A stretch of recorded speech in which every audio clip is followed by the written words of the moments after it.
Secret friends, unite!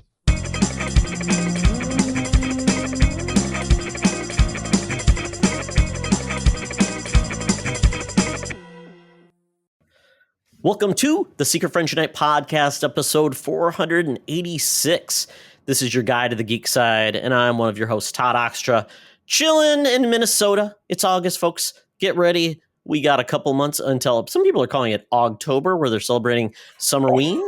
So if you want, for some orange skeletons, some pumpkins that are wearing leis, have a good time.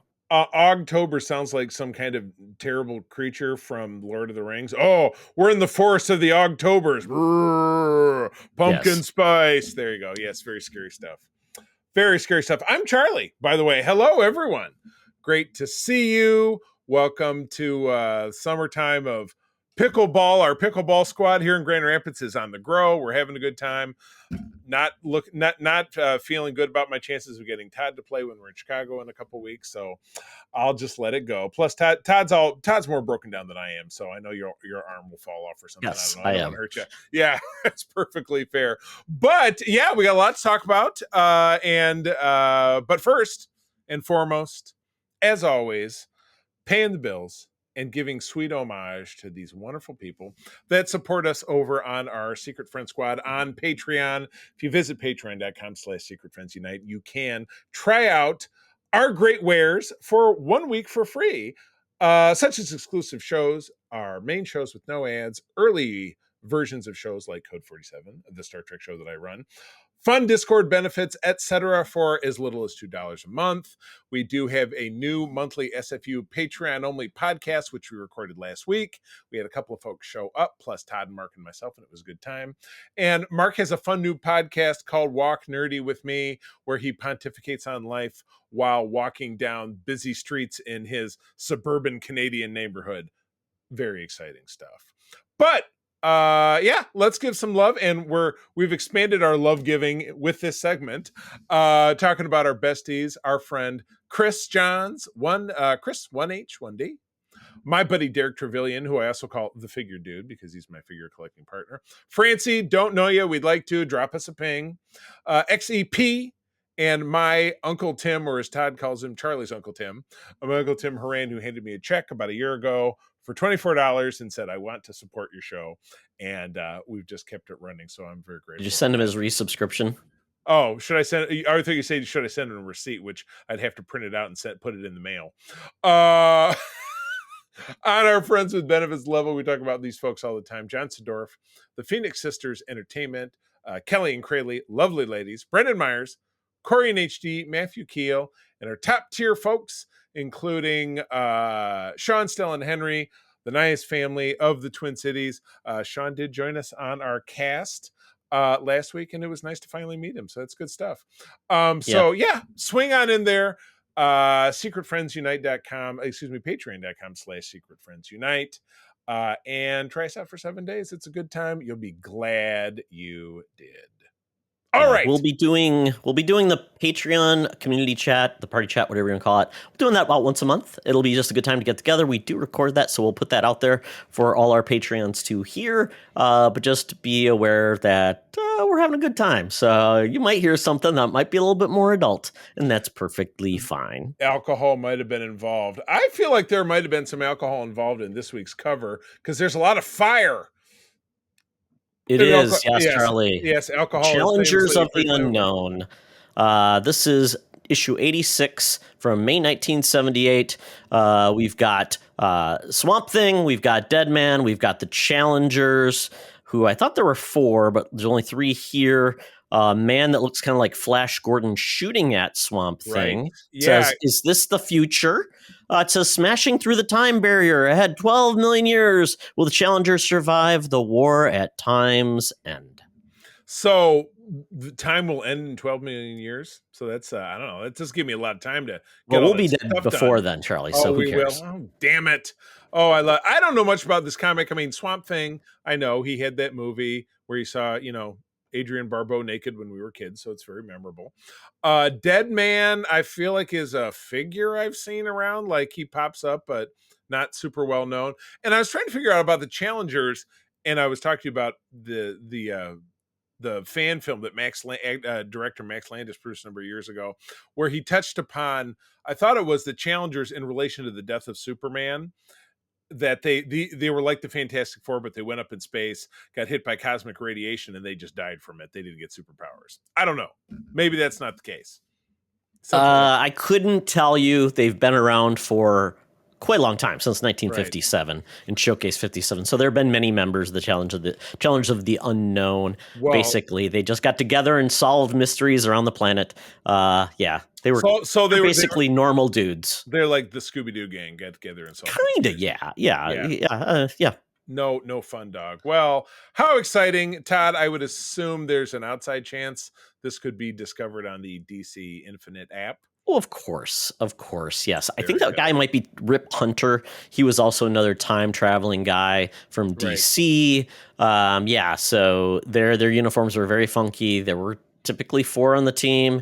But yeah, I don't know what they're going to do. But shooting Swamp Thing doesn't seem like a good solution. No, it'd be very squishy. Unless that hot ray would dry him out and then he'd just be like a weed, be like, yank. I don't know.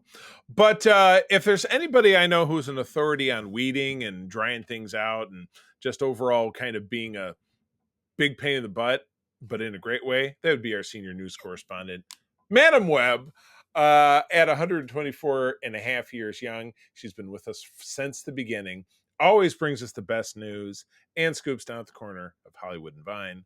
Let's go for it. Now it's time for Madam Webb's Rumors and News. Take it away, boys. Thank you, Madam Webb.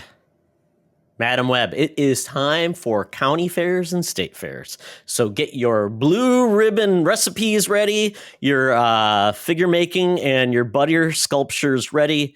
It's time to go. The Iowa State Fair. Oh my gosh. Oh, that's Minnesota, man. The butter sculptures of the Dairy Queens. And not the Dairy Queen like the where you go get ice cream, but they basically sculpt the head of all of the Queen's Court of the State Fair and put them on cows. Put into a refrigerator. No, we don't put them on cows. They would melt. Yes, so they're there for all to see. Yes. What a fascinating slice of Americana. Anyway, naturally, we talked about San Diego Comic-Con last week, but there was so much that happened. Of course, we missed some of the bits and pieces. So why don't you tackle this first one, because that is your scene, DC Comics. Yeah, so actually some comic news. It's so weird that there was so little comic news out of Comic-Con, but we do have, there was a big announcement about the new, X-Men got some big coverage there because we've got the new Ultimate or the new X-Men relaunch is coming, which I'm very excited for. They showed some new covers there, but one of the big things they're doing is DC is creating something called the Absolute Universe. So this is essentially DC's attempt to do a line of comics similar to Marvel The Ultimates. Basically, the Ultimate Universe, where it's not saying nothing else exists. No, it's saying you can enjoy the current run of comics, but we are essentially saying here is a pocket universe where we're basically giving a lot of DC characters essentially a different look, different feel, different origin stories. It's kicking off in DC All In Special number 1 shot to kind of explain what's going on. And then the actual comics will launch in October 24. We're getting Absolute Batman, Superman, Wonder Woman are going to be the kickoff books. Scott Snyder is really behind this with Joshua Williamson, which does the G.I. Joe books as well as the Transformers books. And what we're going to get is these books, which essentially it gives you a little bit about their origin. Okay, so Absolute Batman, without the mansion, without the money, without the butler, what left is the absolute Dark Knight. So kind of, I've got it. He's DC. He's Gotham City's edgiest slam poet. Sure. Hopefully, he's a polymer too. Yeah. Absolute Wonder Woman without the island paradise, without the sisterhood that shaped her, without a mission of peace. What is left is of the absolute Amazon. And then Superman without the fortress, without the family, without a home. What left is the absolute Man of Steel. It's kind of like a what if, but if it became like an ongoing part of the world versus a one shot. It just sounds like they'd all be super grumpy because they're broke. They're broke. They're broke and homeless. Yeah. Well, I mean, Batman with no money to drown his tears of no parents. I mean, yeah, exactly. man. Darkness, no parents. From Lego Yeah. Batman. Oh my goodness. Some of the designs are interesting. Like Batman, the design looks amazing. Like he's super hulky. He's got a huge bat on his chest. It's practically shoulder to shoulder, and it's just a big rectangle with Yeah. a little bat tail. Yeah. Wonder Woman's got some tattoos on her arm, and then Superman's looks like, got a little bit longer hair. It looks like Jonathan Kent a little bit, doesn't he? His sleeves are kind of pulled up a little bit. And this is basically also reintroducing Darkseid as into the world of DC in this universe too. Going to be like the big antagonist. So that's cool. Yeah. Gosh, how exciting! Well, good deal. Yeah, I wouldn't mind taking a peek. We could even. Well, it'll be in the DC Universe app, Charlie, a month after it launches. That's the joy. Engage on it in Spinnerack. That sounds like fun. Yeah. All right. Well, Marvel Comics news. I love this. Now, when we got the Captain America: Brave New World trailer, which was before San Diego, we did see after the reports and speculation that Giancarlo Esposito was going to play a villain in the film. In the clips, you surely saw him, running, gunning around and shooting at people and being a, Jack Bauer espionage kind of dude. And it seemed like it was confirmed that he was going to be the character of G.W. Bridger, who was a New Mutants character, a S.H.I.E.L.D. character. And no, we got a little flippity flop, which actually ties back to a kind of a gag piece of news from 2015, where the Captain America Civil War was going to be Captain America, the Serpent Society, which, if you are a old school Cap fan like I am, if you read the Mark Gruenwald run in the 80s and the 90s, you would know that the Serpent Society is basically a group of mercenaries, some powered, some unpowered, but all have personas of snakes. So it's kind of like, I would say it's not really like Cobra is to G.I. Joe, because Cobra is more, a big army and everything. This was a group of probably 8 to 12 individuals that had, there was Diamondback, Cottonmouth, and then Constrictor? the leader, Constrictor, correct. And the leader of the group was Seth Volker, aka Sidewinder, which will be Giancarlo's character in the film. So they are bringing the Serpent Society to life. That's an interesting twist. It's a nice deep cut. And that's I think that's going to be pretty sweet. I wonder how many other Serpent Society characters, or at least Easter eggs, we'll get out of it, or if he'll have other operatives that are the other one. One of them was Diamondback, Rachel Lighton, who was Steve Rogers' girlfriend for a long time. Because she was a bad girl who wanted to go straight for him, and they were a couple for a long time, including during his Cap Wolf phase. But so I guess she, exactly. So bizarre. That's what happened. That's what happened. Yeah. So that should be fun. That makes me want to go back and read some of those stories again. I was going to look here to see if they I don't even know where they're at, to be honest, because I mean, are they still around? Are they doing anything cool and new? I have not. I will admit I have not been a regular Cap reader since the 90s. I hate to say it. Didn't half of them get killed off by what's his name? Scourge. No, he didn't kill him off. No, he was Scourge. Scourge killed off a lot of old characters. He killed a few. He killed the Asp. He killed Asp. He was not able to. I don't think he killed the Fly. He killed really lame ones like Turner D Century, and there was the massive. I think it was Cap 318 where he gathered them all together in the bar with no name, and then he had two machine guns. And he just remember that. Yeah. But there was Puff Adder, Black Racer. Yep. Yeah. Black Racer was another one. Yeah. I was looking at there was Mamba. Mamba was one of them. Yeah. Black Mamba. Yeah.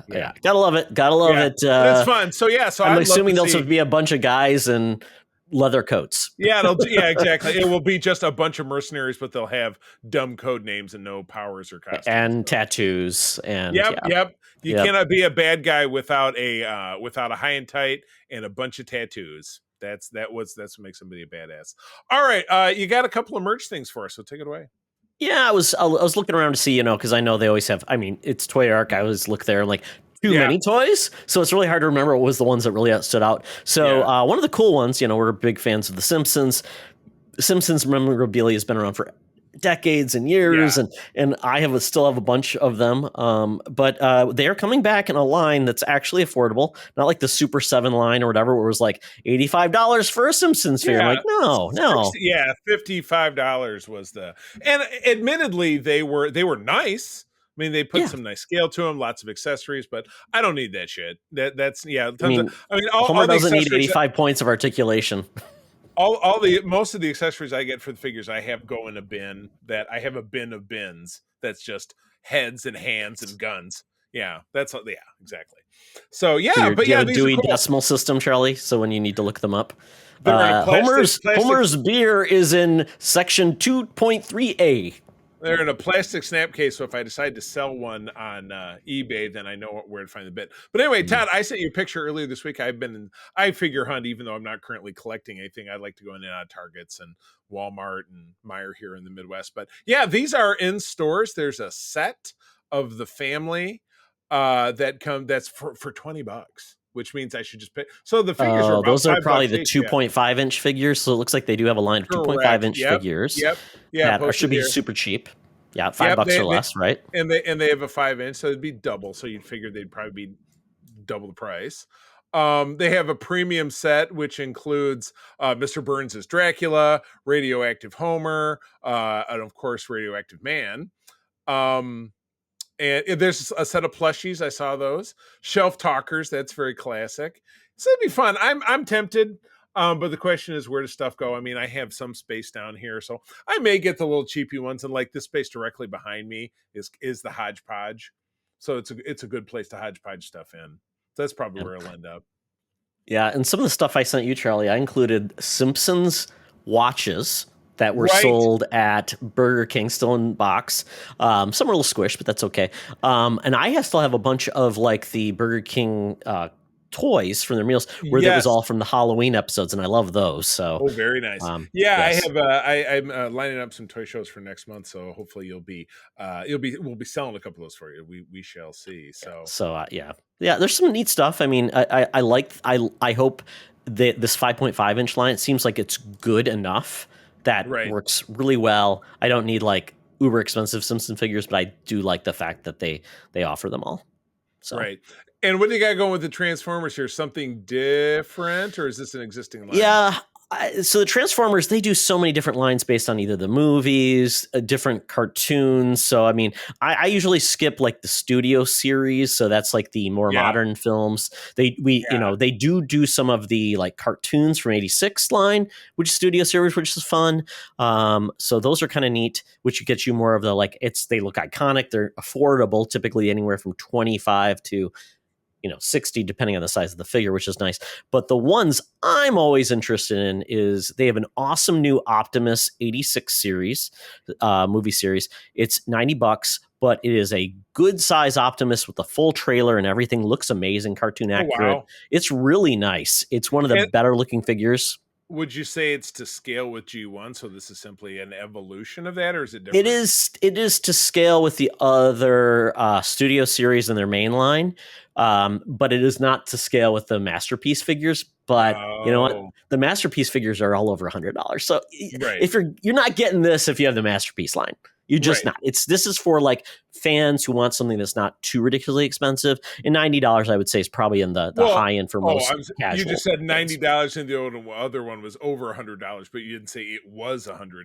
So well, I will tell you the most of the Optimists that are the Masterpiece line are closer to $250. Yeah. Okay. So this gets you in the door for a nice Optimus. The other thing that they do, and Charlie, I know you love it so much, is the mashups with Transformers lately. They've been doing everything. I've already pre-ordered the Knight Rider Transformer, which is amazing. And because it does the lights, it does the sound of Kit. It's really awesome. And I'm sorry, that's a Cylon.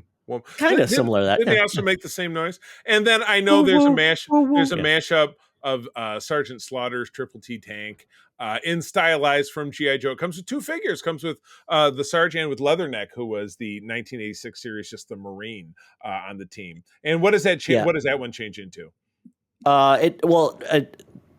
So Cup is the character. He was from the animated movie. Yeah, he looks just like the Triple T tank, which is great. I'm like, yep, that looks good as a vehicle. Also looks good as a robot. That's typically the problem I have with a lot of these. It's like the robot looks great, but the vehicle looks like trash. So this one looks perfect. It's a great match. And it was definitely with the G1 series, it was the exact opposite because the vehicles were great, but then you got like the transformed like Megatron was like, what the fuck is this? It just didn't look like anything. Well, the Megatron one with Baroness was kind of like a Cobra tank of some sort that I wasn't 100% sure. I was talking way back when. I thought the one, didn't they do the Rattler? So the plane, which is the current HasLab? No, they have not done a plane, but it was the Hiss tank. That was what it was for Baroness. That was the Hiss tank with Baroness, yeah. And I thought that one didn't look too bad. I mean, for what it was doing, worked pretty well. Megatron looked a little funky, though. It didn't really look like the Megatron I wanted.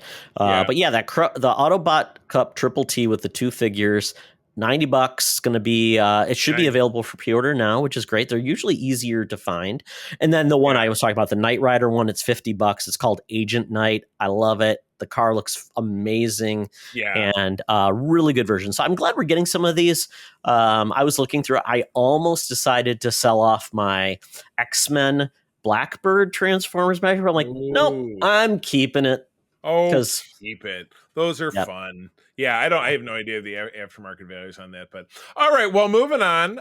We have a story. You know what? This story made me so sad. I didn't even want to read it, but I'm an enormous fan of Ron Moore's Battlestar Galactica. We've been covering it over on the Facts Geek Life, over on our Patreon. Myself and Peter, who is my regular co-host on our network Star Trek show, the Code 47.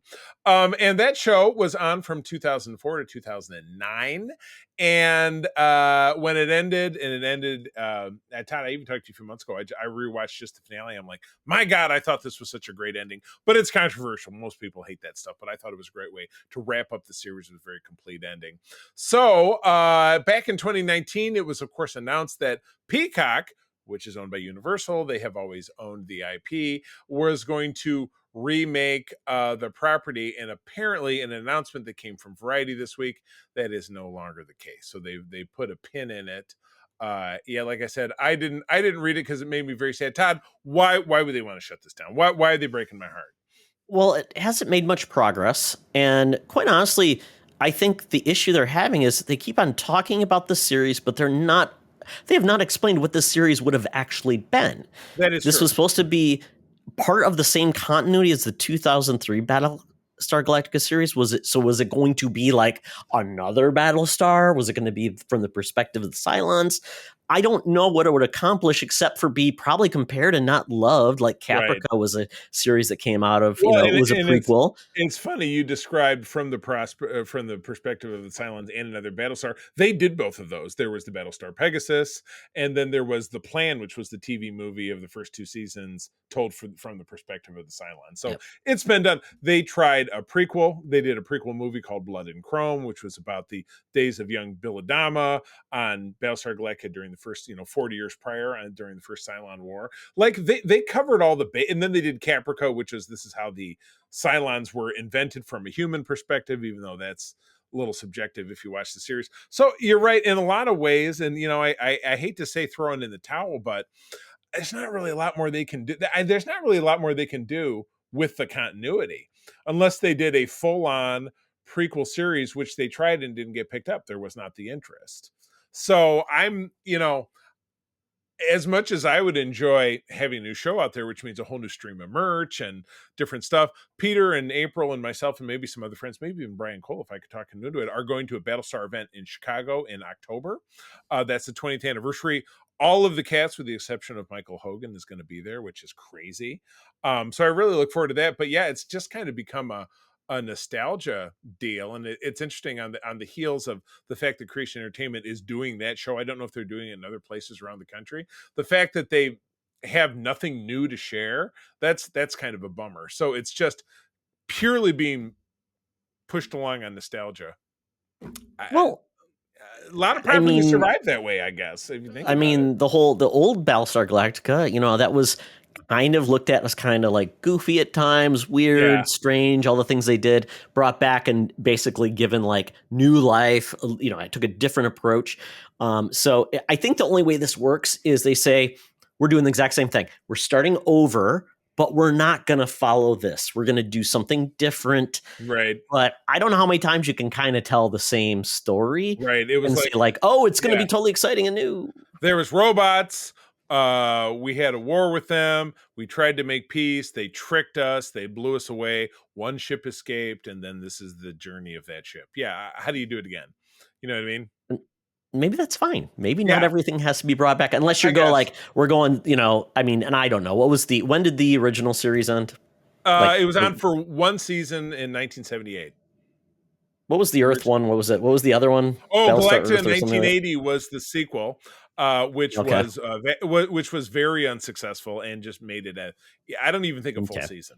Yeah. So you got about 23 years between. This is 23 years between, essentially, or 21 years. Reboot, So I don't know. It seems like they need another 10 years before they can come up with something. 23 years is the bulwark between needing to know. Yeah. I'll say BSG holds up. It's a good series versus the old one, which was kind of like goofy and weird and, a little bit stuck in the Peter and I we're at the end of season 2, and it's the presidential election one where Laura tries to steal the election from Baltar, and I'm like, this is a little too close to home with what's going on in the United States right now. So how prescient of them to come up with Hillary versus Trump. No. Yeah. Something that would be such a controversy, you know what I mean? So it's but they tell, Edward James Olmos as Bill Adama. I call all his great speeches his Billisms because he has a great speech like in every episode. It's the pinnacle of the career of a lot of great people, including Ron Moore, who I look made a lot of careers for a lot of people, did some amazing stuff, and we were lucky to get it at a time when sci-fi was not known for doing prestige TV, and it did on basic cable and with beautiful visual effects to hold up. Exactly. All right. Yeah. Well, let's move on. This has always been your jam, both animation and this delightful character actor that we have both met back in 1997 on the Michigan State campus. Yes. So Evil Dead icon Bruce Campbell teases animated project that's in development. So it seems like an approach for most people, if they get a certain age and they want to continue on with a franchise they're known for, they go animated because their voice doesn't age as much as their face or their body. But it does age a bit, but they can. It's interesting that you should mention that because Kate Mulgrew is back as Catherine Janeway in Star Trek Prodigy. She does a great job, or maybe they're tweaking it behind the scenes, of making her voice sound like it did in 2001. When the last time she played the character in live action. Mr. Tuvok. Did they ask me to come and do the voice now? They should, yes. They should have, yeah. I do a great Catherine Hepburn. Get my Camel cigarettes. Yeah, exactly. Yes. But we did go back to the well with Ash at last in Ash versus Evil Dead in 2015, which was a very fun series. It was gory, horrific, and funny. Perfect match. The one episode I remember is that they were captured by a demon, but sitting around a dinner table, and the demon reveals himself, and he goes, "Oh well, you're cooking with shit anyway," and then they fight. Yep. Yeah. Great show. Lucy Lawless is in it. I really enjoyed it quite a bit. They actually had the Ash versus, I can't remember, was it Ash versus Evil Dead video game that was a lot of fun? Brought in characters from the original movies, the TV series. We have gotten those new Evil Dead films, which quite honestly I have no interest in because without Ash, gory. They're scary and gory. So it sounds like though they're looking to do animation with Bruce Campbell back as Ash Williams, and I think that's perfect. I think you can have a lot of fun with new stories with Ash, other adventures. We saw him do that, and I would love it. I think it'd be great. Maybe BSG should also do animated, Charlie, and they can do some crazy things and bring those characters back too. Fantastic. I like it. Yeah, this will be good. So when do we see this? Or it's it's DVD? vague. That's the biggest thing. It's very vague. He talked about this at Comic-Con because he was actually hyping up a new show that he's part of called Hysteria, which sounds really interesting too, which is coming to Peacock. So, man, he's a busy dude. That's good. And especially, like you said, in his golden years. All right. Well, good. Well, that takes us out of the news, Todd. I got to get out that Fuber app, that feeble Uber app. We are due at a little place we dislike to call the Geek Easy, but we got to take a nasty cab to get down to Sleazyville, Scugtown. We jump in that 1970s era cab. He flips on his AM radio, and in between songs from the Starland vocal band, I hear this advertisement. Talk nerdy to me. Talk nerdy to me. Geek Easy, cover bands playing, drinks are poured, and we are ready to get our nerd on. So, looking at Amazon Prime, I saw something that looked interesting because Bruce Campbell was right there. I'm like, what is this thing? He's in your face. Yes, it's called Discontinued. So this is a TV series from 2003. And Charlie, I think you'll enjoy this one because it reminds me of that one pop culture show. It was like pop-up video, but they did like the 70s, the 80s, those. Oh boy. Is it remember like those shit? Yeah, it would be like, here's this video by Aha, and it would be like, it pops up and it said, this guy was a blah blah blah, this thing and that thing. Like that? Well, it was more about the culture of the 70s. Like, here's all the things that happened. Oh, Pet Rocks. Remember they bring in like comedians to talk about like pop culture things. Yeah. So that is a lot like this one. It's called Discontinued. And the premise is Bruce Campbell says he's in the future and the robots have taken over. He's in his place and he's finding all these old artifacts that were left behind. Oh, so he's gone back to the past to talk to experts about these things from the past. So a premise to just basically talk about pop culture stuff. So there is, let's see, how many episodes are? Oh, quite a few. 10 episodes total. I've watched like the first two. So the first two that I've watched, the first one was all about just random stuff. One was about Furbies. So they talked to people about Furbies, the history of Furbies. Very funny. They have comedians. They have other people on there.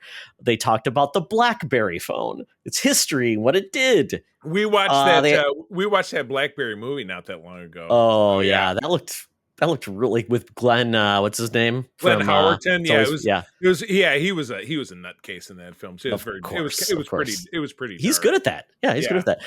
Legend of the Hidden Helper, that like Nickelodeon kids like game show.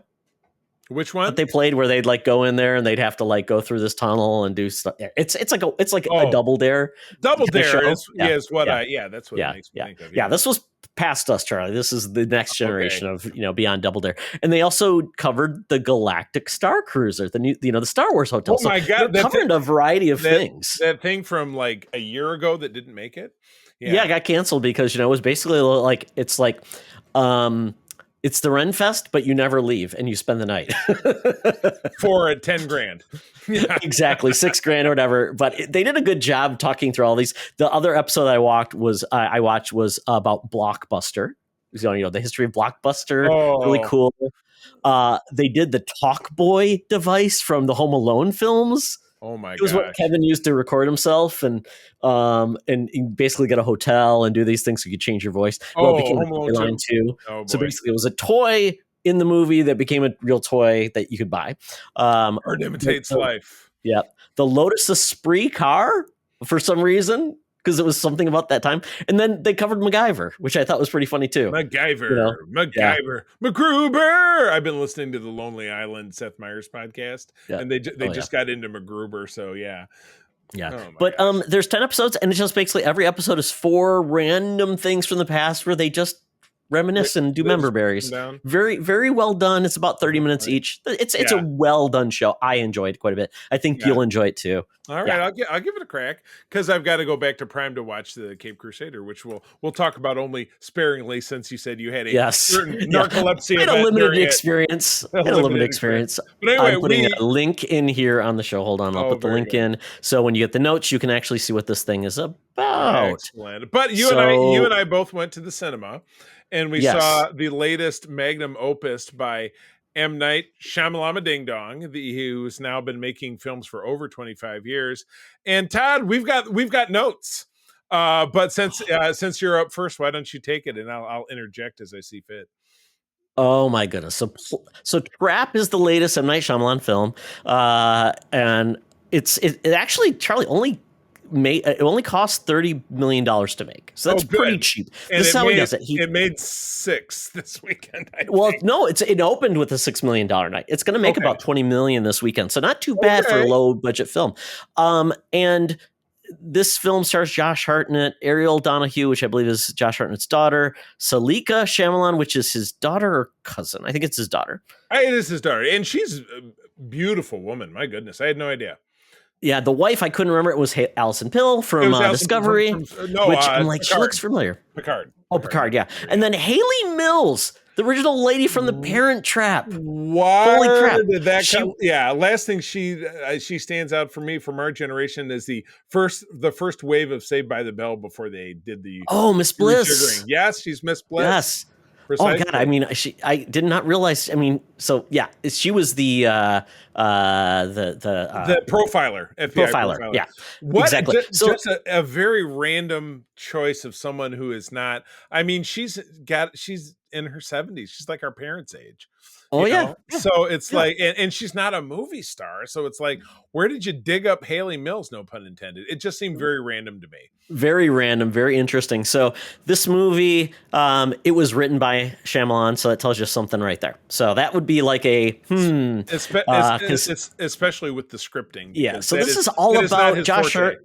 Yeah, I mean, they give away like the initial twist right away, which I guess they had to do. The fact that he's a serial killer, he's going to this concert with his daughter, and there gets out that, it's a big trap to get this serial killer at this concert. And Charlie, this movie is all sorts of like, really? Yeah. Really? This movie doesn't even have a good twist. It doesn't even have that. I'm reminded back, and it wasn't as big of a problem at the Knock at the Cabin, which was the movie from, was it last summer? I like that. I like that. I enjoyed it, but I go all the way back, maybe 2 or 3 summers ago, to the movie Old, or as the Weekly Planet Boys called it, Old, the Beach That Makes You Get Old, where and then going even further back to The Visit and some of his other films from like the mid aughts or the 20 to 20 teens, where I just don't. He needs to hand his idea over to a screenwriter that knows how to write people talking like people, because even Josh Hartnett talking to the guy who's selling T-shirts, that entire interaction made no sense. Or when he was posing as a he's a fireman in real life, but he was posing as a cop, and just the way he talks to people is ridiculous. And then his poor daughter, who is she's a very beautiful girl, but my God, if singing is what she does, I think she should stick with it, because she couldn't act her way out of a paper bag in this movie. It was rough to watch her try to deliver dialogue. It was not great. Yeah, his daughter played the pop star with the concert. Her name was Lady Raven. And essentially Josh Hartnett, yes, I mean, I get it. He's a serial killer, so he's always looking to see what he can do to get out or manage the situation. So in that instance, yes, he's like the Sherlock Holmes of serial killers, can always figure out a path through, and a different way path is. He's very fast on his feet to figure that out. Right. But one of the things is like, how does he escape the situation? It's like, well, if you get on stage with the star, you can go through the back. There's way too much exposition dump, like early on, like, oh, this place is locked down. They say backstage is the only way to get out. It's like, really, you're gonna take us that way? It was a trail of breadcrumbs that led you into an open septic tank. I'm sorry. It was. There was nothing about this that was clever. And it is what really we come to expect, right? Yeah. Like, there's going to be a twist, or there's going to be some clever aspect of it that you're really going to be like, oh, I didn't see that coming. Everything in this you saw coming. Everything. It was just, everything. It was, you did have one twist where I thought there was going to be a different twist, quite honestly, but it didn't get there. I immediately thought, okay, well, you know what? The wife is in on it. It's got to be the wife. Well, I thought he was covering. Yeah, I thought it's so sorry, spoilers, folks. I did feel like he was the guy who was actually just covering for his wife. Right. Who Because was why in would on they, it, or she was also a serial killer too. Why and would the they family have- was all in yeah. on it? why would they have given away in the trailer that he's like, oh, I'm at this concert with my daughter, but I got to go in the toilet to check my phone. And he looks at the video and it's this guy that he's got locked up. So you thought, well, there's no way that it can be that straightforward, because that's simply not Shyamalan's forte. He always has a little twist, and he's going to subvert your expectations. And that plus the just not normal way, like his interactions with the other girl's mother, how he kept bumping into her, like and the lady was like getting in his face and shit, and it's just like, That was weird. It's like all of a sudden she's like, yeah, you don't want to mess with me, because blah blah blah. It's like, what am I, where did that come from? And I came love from it nowhere. how Yeah. it was a concert of 20,000 people, but it was very quiet and it didn't seem very crowded. It was a very long concert too, because it seemed like we were sitting through like 85 songs, which was fine. And and again, while what's the young lady's name? Is it Shamika? The daughter, the Lady Raven, seems to be a very talented singer And dancer, yeah.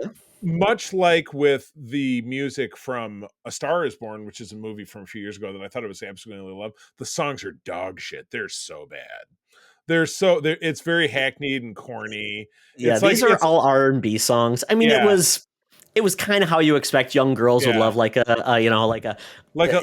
star. Yeah, Taylor Swift or Lady Gaga. Well, this one's a little bit more like, I don't know, Pink maybe is maybe a better thing. Lady Raven, I thought Lady Gaga with all the costume changes. That's where my brain maybe went. But this one's more like like Aaliyah or something like that. Yeah. But I mean, when you go down the path of nepotism and then you go and cast your daughter in a main part of the movie, and she's doing her best she can, but she's not an actress by trade in regards to that. Right. And talk about exposition and everything goes, and like the plot twist to go where they go and what she does, and I'm like, and then she is like this biggest star in the world and she has no entourage going with her. Yep, no security. Really? She gets drawn into a plot where, Josh Hartnett lures her back to their house, or she does a trick where she goes back to their house and she's able to she's in their house having like hors d'oeuvres without any security. Yeah, exactly. It's too far afield. And the twist at the end of it would make you think, oh God, they're setting up a sequel. I won't get into that. But it was just, and even the way that whole situation came to pass makes no sense. That he's a mastermind, but even in the end, how is he going to extricate himself from that situation? It was just Todd, and I know we did a light, but if you were to give this 1 out of 10 stabbing spokes, or 1 out of 10 pieces of poison pie, what would you give it? I will give it credit because I did like the premise. The setup was kind of cool, but everything else just fell apart. The actual execution was bad. So I'd give this one like a 4 out of 10. It's and quite honestly, I looked at Knock at the Cabin. That's based on a book rather than his own creation. So I think, to your point, different writer or something else, or collaborator or someone that actually say, this sounds bad, don't do this, or think through it. But not great. Yeah, I mean, you obviously gave me your thoughts at the beginning, I'm like, oh, am I gonna like this? It's very George Lucansian, like the prequels, where he's like, I'm driving the bus, so I'm going to do whatever I want, and you can tell he directed it. He wrote the script. Of course, Shyamalan stuck himself in this. George Lucas did that in episode 2. He was Baron Papanoidia in one of the Senate scenes in episode 2, if you didn't know, painted blue, and character also showed up in the Clone Wars. Papa Giorgio, yeah, it's the pizza you want.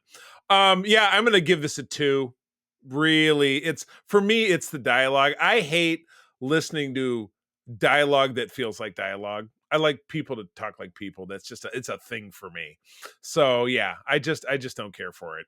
I did like the last credit piece. I thought that was pretty funny. Yeah, the last credit piece. where the guy is sitting watching the news like, Oh, holy yeah. crap. That was pretty exactly. good. Yeah, the t-shirt guy. So, Yeah. all right. Yeah, that was pretty Well, let's move along. I watched this program. I won't say too much about it. It's one of 10 episodes, and I know you saw. How much do you think you saw? Half? Probably saw half. Yeah. Okay. Yeah. Yeah. Well, we teased about this several weeks ago, but there's a new Batman cartoon which is on Amazon Prime, and it's weird with all the deals and the licensing that you figure something like this would show up on Max because that's where the DC stuff is. But whatever, who cares? The great news about Amazon Prime is that everybody's got it. Anyway, the bad news is that this one did have a commercial in the middle where it felt like the boys didn't. Felt like the boys they front ended the commercials where I had a commercial in the middle of this one. That was just different, I thought. That's more common, Charlie. The Boys has a thing where we put limited commercial interruptions because the way the advertiser charts, this is more of what you're going to see normally on Prime, where there will be video interruptions throughout it. Yeah. But it's like, you know what? 20 years ago, that's all we had. So who gives a shit? People give them an extra $3 a month and you don't have to worry about it. No, you can't have my $3 a month. Prime is already too expensive. But at any rate, so we're getting a take on Batman that is it set kind of in the 1940s, 1950s? That's the vibe I get. I don't feel the crossover like we saw in BTAS back in the Batman the Animated Series back in the 90s. I don't quite feel that vibe. So this feels like this is like Batman Year One. This is like Batman Year One, Year Two. Yeah, it purely feels like it's set in the early to mid 1940s is my vibe. But is there a cell phone yet? I mean, is there like regular black? Is there color flat screen TVs? We'll see. But we have a little bit of gender swapping and we have some race swapping in this. So we have Barbara Gordon is still a woman, so that they didn't swap that, but she's black. That would making obviously Jim Gordon, who's not the commissioner this time, also black. But the biggest twist is we have the Penguin as our villain in this first episode, and it is a portly woman. Not a portly. Is portly a bad expression to use? I don't know. Well, I don't know if she's that portly. She's just full figured. I mean, because when she was singing and dancing, she looked like she had a shape. Yeah, like the Kingpin, like it made the king. It's like if you made the Kingpin a woman. I don't know. Well, I mean, yeah. But what's exceptional about this switch is a lot of people gripe like going back to Battlestar Galactica, like, oh, they made Starbuck was a man and they made him a woman. It's what they do with it, and this character, and Todd, I won't give too much away. This version of the Penguin, ruthless, absolutely ruthless. Even more so ruthless than I would expect your more traditional Penguin character to be, because we go right back to thinking about Burgess Meredith in Batman 66. So yeah, it's Oswina Cobblepot as the Oswina, Penguin. No, Oswalda. Oswina? Who's Oswina? Is that from something? Or I'm thinking of Ozma from Return to Oz with Bruce Bulk. But yeah, this was great. Yeah, I won't say a hell of a lot more. But this was fun. There's 10 episodes. They all dropped simultaneously. Yes. I think. So they're all there to be seen on Prime. It's, I did like the character who's playing Batman. His name is Hamish. Good voice. Oh, Good voice. You know who he was? I dug in. He was the co-star on the New Adventures of Old Christine. I had no idea. Oh. Yeah. Her brother. I don't know. Did you ever watch that show? I watched a little bit. I mean, that's where Clark Gregg. Yeah, was the ex-husband, right? Yeah, so, exactly. Yeah, and we slammed through that maybe 4 or 5 years ago and enjoyed it. Yeah, okay, enjoyed it. Yeah, very sitcom-y. You know, very CBS. And you know what? I'll slip this in as a quick sidebar. You know what we have watched 4 episodes of today after resisting it for many, many years? Young Sheldon, and it's cute. I never thought it would be. It's actually less obnoxious than Big Bang Theory, which has a lot of detractors. Even though I watched it, it is very formulaic. But I'll put that in there as a note. But yeah, no, and that is on Max, which is weird. It's weird that it's not on Paramount. Oh, they probably produce that. Yeah, because they produce Big Bang Theory. Yeah, but it's fun because unlike Big Bang Theory just poking at nerds being nerds, this is very sitcom-y and it's fun. But it's the Wonder Years in the Deep South where nerds are he was the only nerd. Right. Well, and instead of being a nerd, he's this child prodigy, and he's Yeah. dealing with kind of all that. So that show is fun. My uncle Tim, who is one of our patrons, loves this show. Has talked to me about it for the last couple of years, and I'm like, okay, fine. I would catch it in a bar or something like, oh boy, Young Sheldon's on. Didn't know anything King about of it. Queens. I mean, just got But it was very fun. And they've got a new spin-off on that show coming up about two characters that get married. So there's going to be a spin-off of Young Sheldon. Okay, I think I had heard that as well. So, Yeah. And then very briefly, and I will admit that I, like you, Todd, drifted off during this movie. But which was the summer release, which did well, is now on Paramount Plus.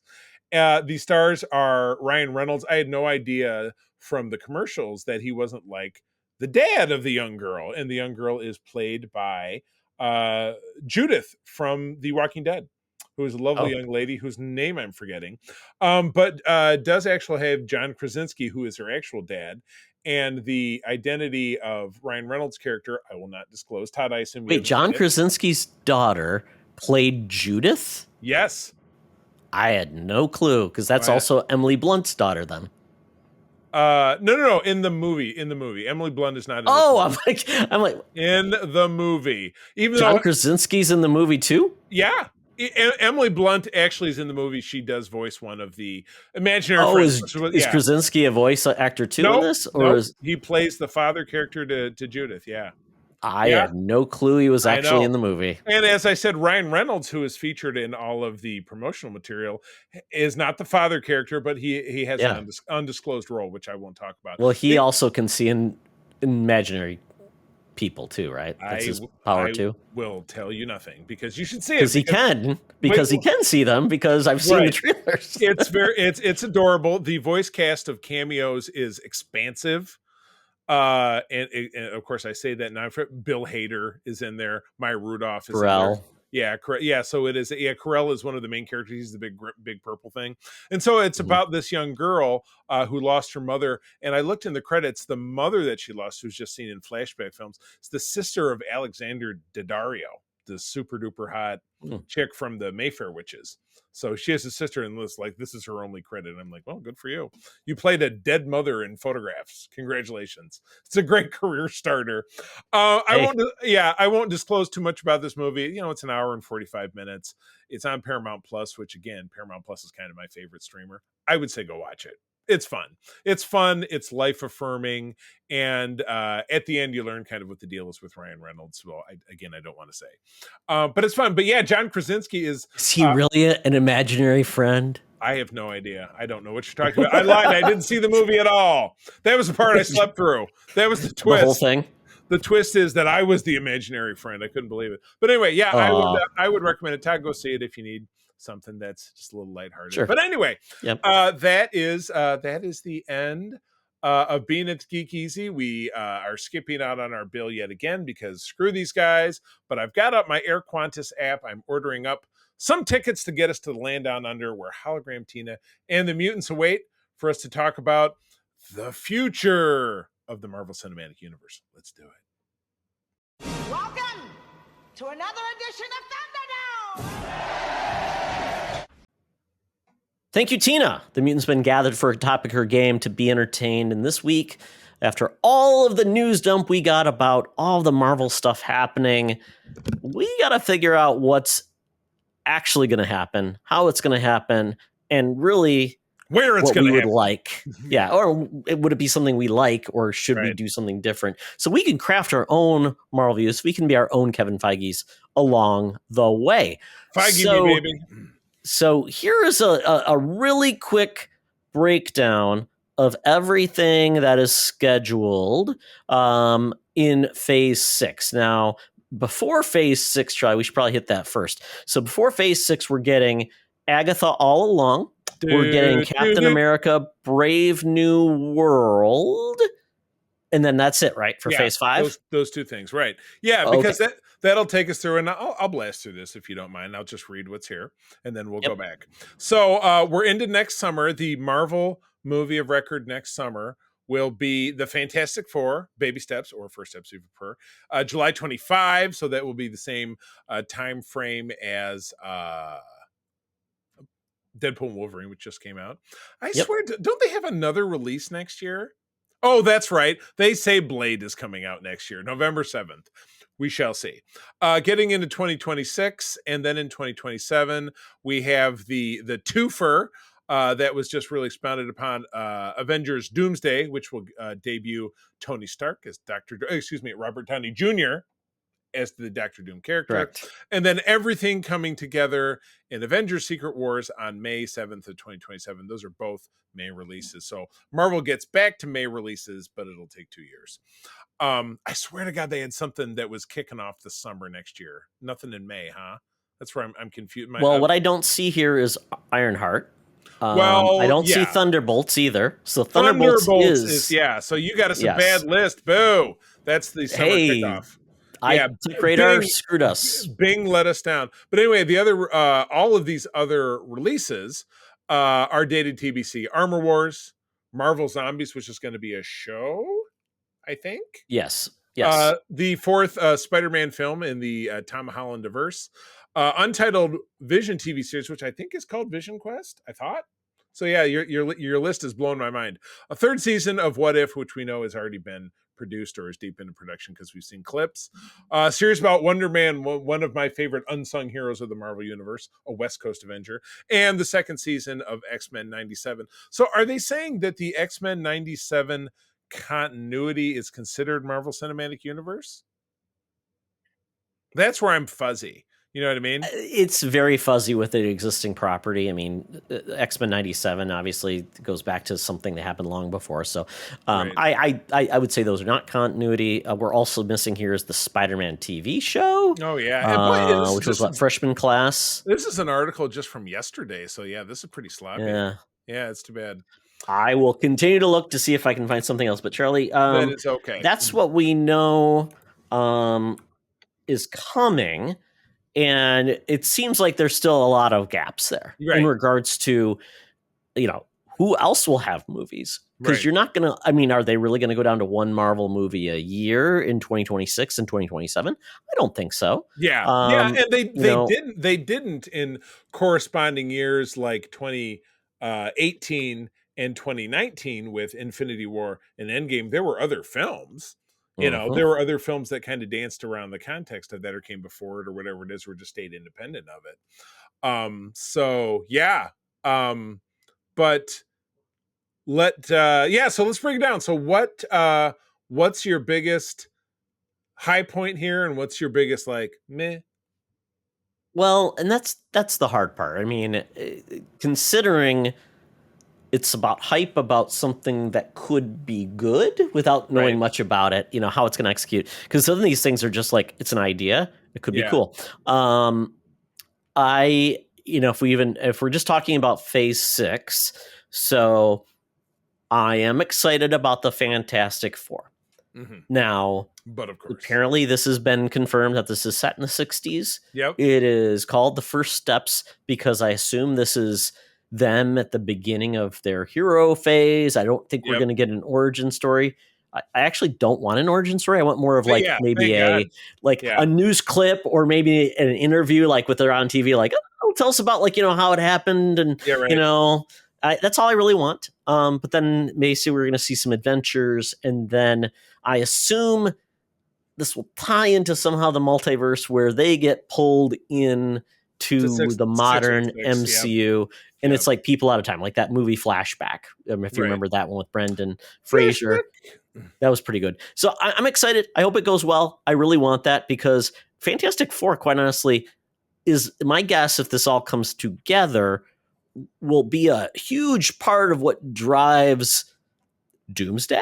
Right. And I'm not sure if we're going to see anything about a Victor Von Doom or a Dr. Doom or someone that could become Dr. Doom in this movie. So I don't know. I mean, I'm very excited for this. Well, we know from the footage that is leaked that Galactus is the villain because they've shown him, they had an animatic of his eyes peering through a window of what you would assume is a space station. So Galactus he's a threat or it's like they know he's coming or something. Mm-hmm. Galactus is kind of a big deal to just here he is. Yeah, right. Right. And I'm looking at the cast. The last one is John Malkovich. Is John Malkovich Galactus? That'd be awesome. No. Ralph Ineson is Galactus. Oh yeah. Well, then Um, who the hell is John Malkovich? Is he Lumpy the mailman, or Willie Lumpkin the mailman? Well, we don't know who Paul Walter Hauser is playing. We don't know who John Malkovich is playing. Right. So Natasha Lyonne, we don't know who she's playing. She better not be Um, Alicia Masters. Maybe she is. That would be Well, pretty fun. They have Julia Garner, isn't that Ruth from? Yes, the show that you keep the Ozarks. The Ozark. Never seen her before. Yeah. She's playing. Alicia Masters. They said who she was playing for. She's playing another character that is tied to a galactic side of things. Oh, so gotcha. yeah, so this could be good. Yeah. There were reports about that. She's not binary. One of gender swapped Silver Surfer, but yes, yeah, balalala, Shabala, Shalabal, Shabadoo, and Boogaloo Shrimp. So it's breaking. Yes. Yeah, there you go. Exactly. So we'll see if that happens, where it leads, and if that then basically gets us to a path towards the big threat is I mean, if Doctor Doom is going to be in the next film, the Doomsday, is that where? I mean, I'm just trying to think where Galactus fits into an Avengers film along, with Doctor Doom. I don't know. Are they going to team up? Well, unless they leave Galactus in the past, the dimension that they leave, be like, oh, we're fighting Galactus, and in the big whatever it is, he shot us off into the 616 universe. Who's to say? So we might not see Galactus again, or that version of Galactus might come around at some juncture.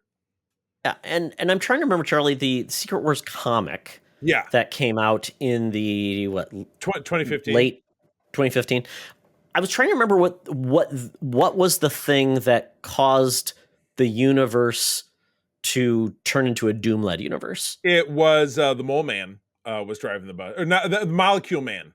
Molecule Man drove the. So he just Doom got control over him, much like you saw Doom doing in the original Secret Wars. Got it. Okay, I don't know. That is worthy of a reread, because it's been 10 years. So I'm a little great book. Yeah. I really enjoyed that one. So I'm just trying to think what would be the equivalent in, I mean, unless it's really going to be about multiverse and there is a Doom that is in control and and he comes from that universe to take over this universe. Right. I'm just trying to think what would be the drive for that. And then, yeah, I mean, it's going to be interesting to see then how they draw this out, and having two Avengers films right back to back. Right. I mean, I don't know who the Avengers will truly be, or it will just be everybody becomes an Avenger. So you've got like they did in Infinity War and Endgame, right? Like there's a big fight at the end. Yeah. I don't know, because we've got some young heroes that they're trying to build up. Right. We've got some, like, the Thunderbolts are going to be involved. Is Ant-Man going to be around? Is Thor going to be joining the party? Yeah. Because we don't have a lot of the other characters, that were part of the original Avengers that are still alive and kicking. Is Bruce Banner going to be involved? Is he going to advise her, and he's going to bring in She-Hulk? Yeah. Is Daredevil going to be hitting people with his billy clubs? Bonk bonk. Spider-Man back, but nobody knows who he is unless they Moon fix Knight, that. does he show up? I mean, right. You start thinking of like all these things they've done with all these different series, and I'm like, well, is Vision coming to the? Because we're going to get a series, and he's going to get involved. Right. So I'm just thinking about this because Wonder Man is coming. Does he get involved? I'm just confused. I don't know how they're going to bring all of this stuff together. Charlie. I mean, we've heard very little about some of the ancillary series, like Armor Wars, that went back to being a film, which I think could be great because it continues the Iron Man quadrilogy. And then, but again, Rhodey was left in a weird place because of Secret Invasion, because he had been under as a Skrull for an undetermined amount of time. But yeah, talk about bringing back Sam Rockwell as Justin Hammer, which would be amazing because Sam Rockwell is delightful no matter what he does. So Marvel Zombies, we had touched on that. I'm trying to skim down. This is a show. They did say that Imam Vellani, so Ms. Marvel, would be a part of it. Shang-Chi, which, boy, we've never... Oh, so this could be putting together the newer heroes to fight the zombies: Shang-Chi, Ms. Marvel, Kate Bishop, Yelena, and Red Guardian. Interesting. Yeah. So, Yeah. I mean, what about what's her name? Amelia Clark playing the super duper Skrull. Super duper scroll. We're gonna go with that. Yes. But it has all the powers of everybody and basically breaks the Marvel universe. There you go. Yeah, it broke the fandom down the middle. The Vision show, Vision Quest, which I feel like it's been called, written by Terry Matalas, who I enjoy. He was the guy who drove the bus for the 3rd season of Picard, which is generally loved by most Star Trek fans. But yeah, we've had White Vision out there since the end of WandaVision, which was in 2021. So he's just been out there for 3 years doing what? Got to find out. Because he just flew off. April and I just watched WandaVision earlier this week, finished it off, and I'm like, where did he go? He's just gone. Exactly. But like I said, we got a sneak peek of the 3rd season of What If. I think was it Comic-Con last year we got that clip? We got it at some event, something or other. Wonder Man is the one that kind of fires me up just because I love the character, but they've even got some casting around it, but it sounds like some existing characters like Ben Kingsley as Trevor Slattery from Iron Man 3 and then from Shang-Chi, which he was such a weird ad to Shang-Chi, but he's a fun character. It worked. That was fun. Yahya Abdul Mateen II would be Wonder Man, so they're doing a race change, whatever, who cares? As long as they can make it fun and exciting and make it, Wonder Man, it was Hollywood, he was the stunt man to the stars. He was an Avenger. He's as powerful as Thor, as Superman in some ways. He's just extremely powerful. And his story is so convoluted, it's so odd weird. He was a contemporary of Tony Stark as far as a businessman, but he wasn't as smart. And then he and his brother embezzled money, and they went to jail, and then when he couldn't put his life together after he got out, Baron Zemo gave him powers and to fight the Avengers. This was like Avengers number 9, so going back to like 1965. Then he died. He was in a sleep coma for like a decade of real time, and then he woke up, and then he became one of the Avengers. And then lots of green suits. Vision got his personality, and his brother's the Grim Reaper, exactly, which is weird. Yeah, and then he became a pacifist, which was weird too. That kind of happened past my time. So he is definitely a seated D tier character that, quite honestly, nobody knows about. I was a big fan of his spinning out because he was one of the original West Coast Avengers. Yeah. He had his own solo title in the 90s. It's not good, but like a lot of the stuff we read back there, it's just member berries. Well, you can do a lot with it, and quite honestly, the only person you're going to offend is you, Charlie, if they get it wrong, because everybody else will be like, oh, I don't know who he is. Yeah, exactly. Exactly correct. So moving from that, we know X-Men 97 is getting a season 2. Should they just call it X-Men 98, like 98, and then the 3rd season would be 99? Because I think they should. Yeah, why not? I think the 3rd season is confirmed. So this is rolling, but again, it's TBC, so we don't know when. Yeah. But that story was set up with a great conclusion at the end of season 1, because the time what's it exploded, and all our characters are in different time periods, and they obviously have to get all back together again. So I feel like this next one was a fairly recent rollout, a TV series about Richard Rider as Nova of the Nova Corps, which was we actually in our MCU rewatch, we just watched Guardians yesterday, so that was where we saw the Nova Corps for kind of like the first and last time. And then we subsequently found out that Xandar, the Nova Core world, half of it was destroyed by Thanos. So I would imagine they eventually, kind of got their shit back together and rebuilt it. But I mean, we get. Yeah, what are they going to have a young cosmic character involved?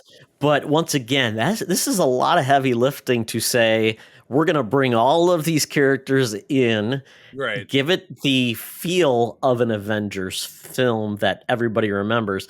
I worry that this is going to be just a film, and putting the name of Avengers on it will seem cooler than it actually does, right? Because who is not going to compare these films to the other films that had Avengers on the name with the people you love versus, the characters you don't really care about, but we introduced Robert Downey Jr. You like him, right? And here he is again.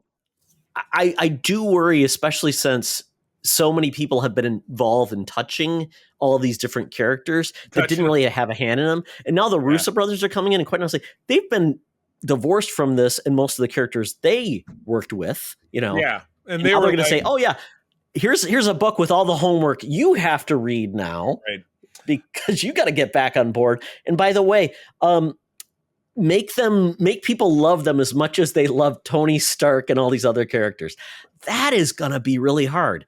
I mean, I think playing in their favor, I think the MCU as a whole has won back a decent amount of goodwill with Deadpool and Wolverine, but that is not really MCU though. It has none of the other characters that they're not. Wolverine, Deadpool, are they going to show up again? It was kind of tying things up in a bow, but still leaning very heavily on, because a very small part of that took place in 616.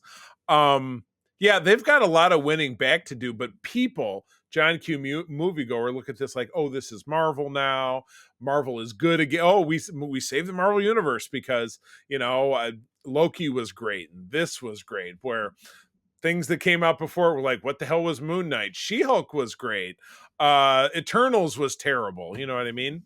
But there's a lot of excitement now because they played it very well, rolling out these two films for next year and then talking about what's going to happen in 26 and 27. So they've got a lot of good prospects going for them, where when I don't remember how the Eternals was rolled out back in 2020 or whatever the hell that was announced, because it came out in 2021, right? But it was, I know that Marvel just thought, well, they just thought like it's, making Star Wars merch. Oh, Star Wars, people will buy anything. People who love Marvel will watch anything. And then they didn't. There was there was a lot of people that said, well, Marvel can't fail. Yeah. They're too big to fail. They're like, well, if you say people really loved certain elements of the MCU and those are no longer a part of the MCU, then it's not, did they really love the MCU or did they love Captain America and these characters and these stories you got to know versus there's a lot of other stuff that quite honestly we don't love in the Marvel comic book characters of the past, like Eternals. We always had Eternals. Who likes the Eternals? Nobody does. Well, otherwise they would have had a dynasty of ongoing comics like the X-Men or the Avengers. Exactly. They would have been constantly published all those years. Yeah, I am curious to see how this all comes together. And quite honestly, I think we talked about like what would we like to see. Yeah. I don't know. That's the problem, because every time I've said, oh, I'd like to see this, it doesn't go very well. Yeah. And I don't know if there's a lot of characters now that people just will glom onto from the remaining characters we've got left that are people that have not been rolled out. So just, exactly. Do people want to see Robert Downey Jr. now as a villain?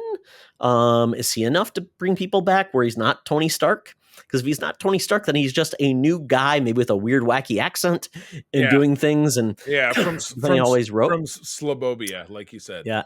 And could the Fantastic Four work? Sure. Yeah. But now you're basically saying, we introduced you in one film. Now you don't have time to grow in your second film or your third film. You're just thrown in there. You're in there. It's like with 85 other characters. Right. Exactly. Everybody gets 45 seconds of dedicated screen time. Yeah.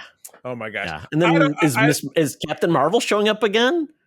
I think any goodwill she had went up in a crispy fire. Yeah, because that was Marvel's last gigantic failure, was Captain Marvel. What was that, last fall? Well, the Marvels. Yeah, I mean, the Marvels. Yeah, and then you've got, what's her name? You've got not Polaris.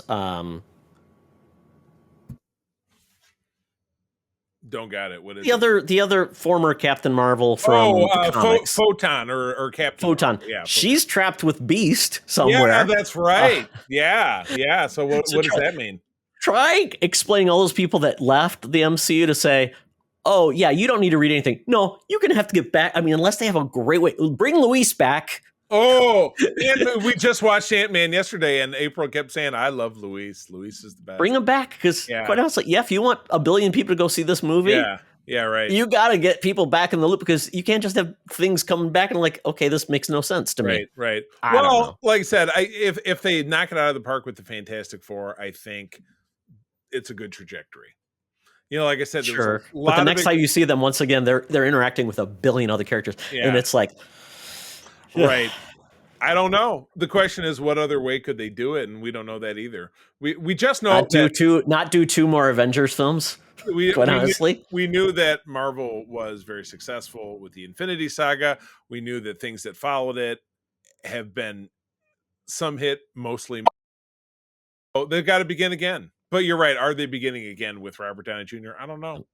I don't know. We shall see. Yeah. All things will tell. Yeah, this all kicks off with Agatha next month, which is again not really interdependent of a lot of these different things. Well, I think a big showing will be. I think the next big thing, obviously, we're getting a Thunderbolts film or we're getting a Captain America Brave New World. Right. Those films, I feel like, will be a big part of saying, is their plan still gonna work? Because if those films are just okay, especially after Deadpool and Wolverine, then we're gonna say, ooh, once again, we're setting up a lot of pieces that, quite honestly, people just don't resonate in the biggest thing in the world. And then you get the Fantastic Four, which, quite honestly, is completely different. It's brand new. It's like the Guardians of the Galaxy in some instances, except that everybody knows who the Fantastic Four is. There's already been 2 sets of movies, so I don't know. Well, we will find out. But again, we'll be talking about it regardless. We're Marvel guys from the Deadwill, but you'll hear that from us. But that is the show. So, friends, as always, thank you for joining us. Todd, where do people find you out there? They follow me on Threads and at Secret Friends Unite. And by the way, Charlie, you can also use that handle to an account. I do. I'm better at tagging it than I am in logging into it. But you do a great job. You do a great job. Yeah. But I also use Threads and I use Instagram. I am at the C3 TheCeeThree. It's just me posting pictures of stuff and usually sharing stuff about my dislike for a certain orange candidate for president. But regardless, we're out there having a good time. Our Secret Friends Unite Discord is the friendliest Discord in all of Discords. Don't look it up. But we do have a good time, having lots of great geek conversations and fun, and we would love to have you on board. And as always, our Patreon is a great source for great content, original content, ad-free content, early content, etc. We would love to have you on board if you go to patreon.com/Secret Friends Unite. Try us out for 7 days, and we'll see where you land. If you like it, we hope you stick around. But with that, I shall bid you adieu. I'll let you know that sharing is caring, and keep on trucking. Be the hero, not the villain. In a truck. You've been trapped by M. Night Shyamalan's daughter! This podcast is part of the Secret Friends Unite podcasting network, available on Apple Podcasts, Spotify, and podcast services around the galaxy, as well as video on our YouTube channel. You can support Secret Friends Unite by becoming a Patreon member, get bonus programs and more over at patreon.com/Secret Friends Unite.